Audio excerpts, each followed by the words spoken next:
Hello and welcome. Welcome to April's newsletter video blog that we have, and I hope you've all enjoyed your Easter holiday.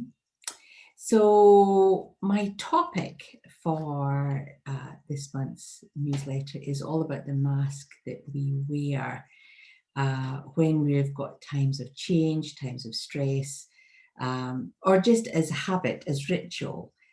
Masks that we put on, if it's just simply putting on some lipstick and having that face that we present to the world, then it could be as simple as that. But for some of us, it can be a little bit deeper. And I suppose for me, it was back in December when I started to think about, well, how do people cope with their stress? What is it that they present to the universe out there? How do they present themselves to the outside world? And just became really aware of that's what drove the topic of FOMO or JOMO for my December newsletter, fear of missing out or of the joy of missing out, and how that made people feel at Christmas time.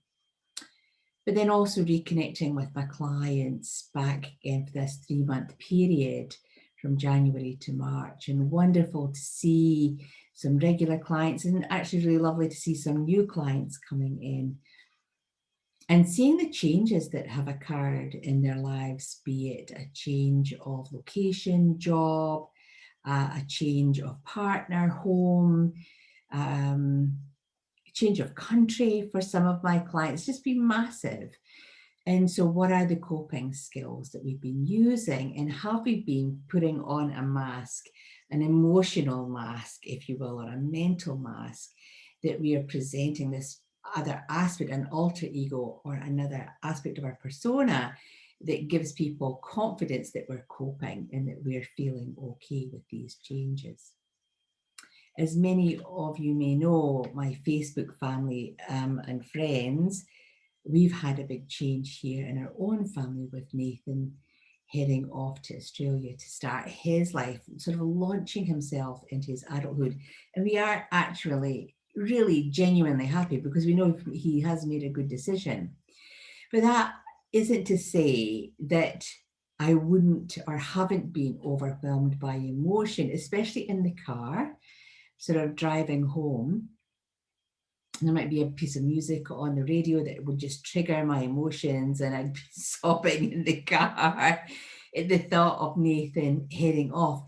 And not really tears or sobs of sadness, but just the joy of being a parent and getting to this point in our life where we've parented and mentored our young adult child into a place of confidence where they feel confident and ready to move on to the next phase in their life. And when I reflected on, well, what are those sobs, Phyllis? Yes, of course, I will miss the physicality of him, but we still have the sort of the internet connection, the video calls, etc. But actually, it was joy.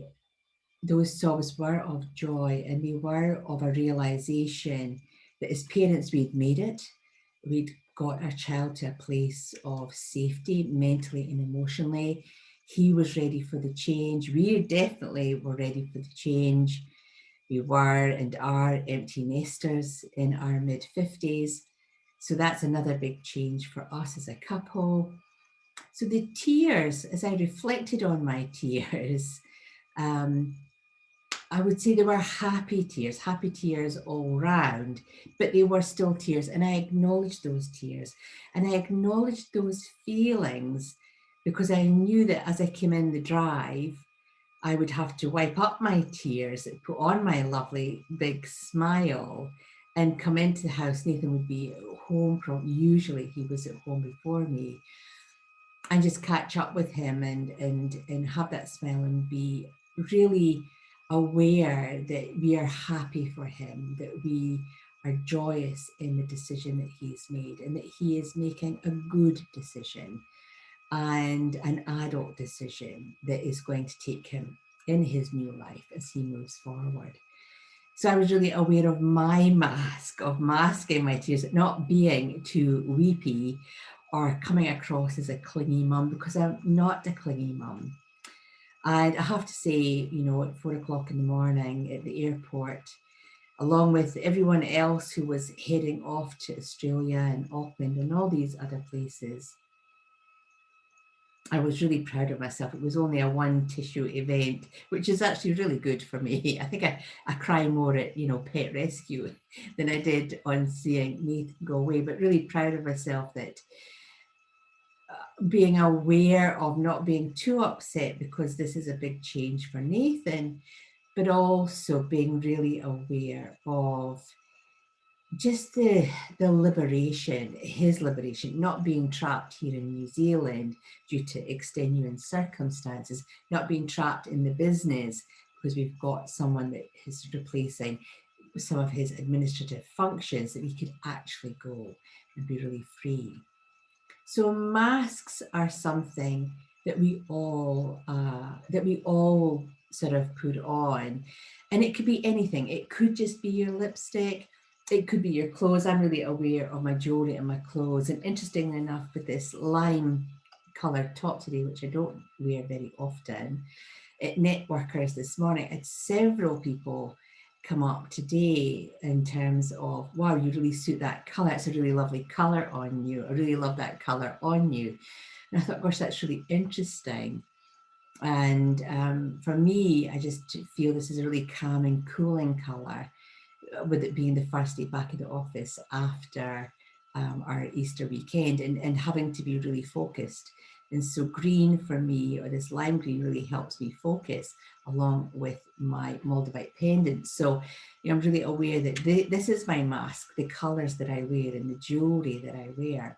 You might have something different. You might have a persona where you grit your teeth. You might have body language that you utilize that gives you that stature or that confidence that helps portray or alerts people to what it is that you're feeling at that point in time. And I think our habitual process of putting masks on is so second nature that we probably really don't realize that we are wearing masks, but we are wearing masks every day on some level or another. So just something to think about in terms of how you prepare yourself. And I think the key thing to remember is to be really aware of your underlying emotions, really do some self-checking if it is, you know, putting on a brave face because you're going into work and there's a work colleague there, then you've got to really look at why you have to put on a brave face and deal with that situation. Or is it that you're putting on your happy face because your hubby's coming home, or you're going to lunch with a friend? And check in with those emotions and really enjoy those emotions, so that you're really at one with yourself and you're really self-aware. So that's what I would say is today's newsletter. The key thing why I brought this up is because I'm doing a Masquerade mask painting. So I've gone back to canvas, acrylic on canvas, and it's a gold and black and white mask. And wow, already just a challenge transposing the mask using a grid onto the canvas. But now I'm starting in the background. I want the mask to float in the middle of the canvas. So it's just laying down those colors. But I will be looking at, whilst doing my Masquerade mask painting, just checking on myself, checking and making sure that I'm not hiding anything untowards emotionally that may cause me physical, mental, or emotional stress in the future. So watch for the Facebook pics on my Masquerade mask and do some self-checking on yourself and see if you are, what aspects of your persona you put on a day-to-day basis that get you through. In our newsletter, which you will be listening to or reading to, there is the actual Zoom link for the Meet Your Animal Guide Spiritual Clinic, which is on April 7th, tomorrow at 7:30 p.m. So you can just, rather than having to register for the class, if you haven't registered, and you might be a bit late, but you can just click on that link and join us at 7:30 and be part of finding out about animals and the cultural significance that animals play in history, in different human rituals, in different belief systems. And then we're going to do a meditation to meet our animal guide in class. And then we'll do little breakout sessions so you can all share your experiences in your private meeting rooms. And then we'll have a feedback session on that. And yeah, we'll see you in the next month. And the 20th of April, I've got a few people booked in on this one, is our live psychic development online class. So I've done several of these before. It's always really good fun. When we're pairing up and I'm demonstrating how to read ribbons, how to read auras, giving card readings to the people who join the class. That's always exciting.